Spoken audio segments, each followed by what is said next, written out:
জবাব দিতে পারেনি। বলছিল, সাংবাদিকরা জিজ্ঞেস করলো, আচ্ছা এই যে 0 নম্বর বাড়িটা কোথায়?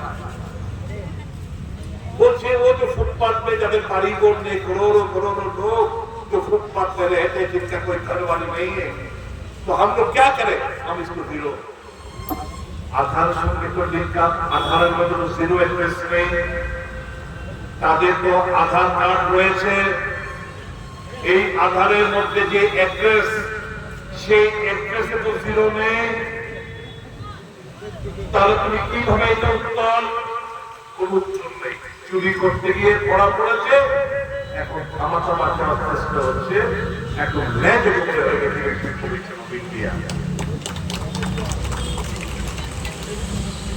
এই যদি পরিস্থিতি হয়, রাহুল গান্ধী আজকে রাস্তায় নেমে একটাই আওয়াজ, যে মানুষের একটা অধিকার রয়েছে, ভোটাধিকার, এটাও যদি তোমরা কেড়ে নিতে চাও, আমরা মানব না। সাংবিধানিক অধিকারকে অক্ষুণ্ণ রাখবো। আপনাদের কি অধিকার আছে?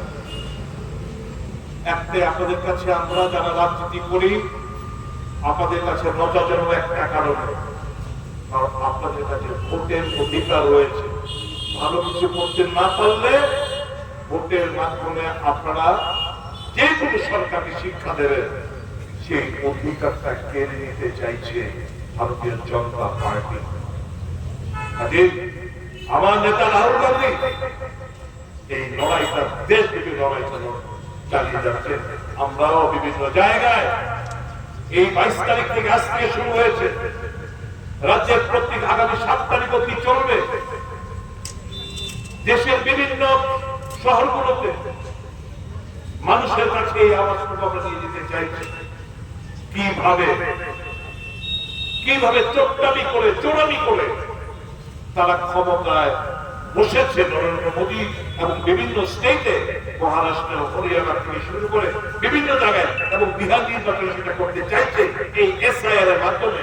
সেই কথাগুলো আমরা দেশের মানুষের কাছে আমরা নিয়ে যেতে চাইছি।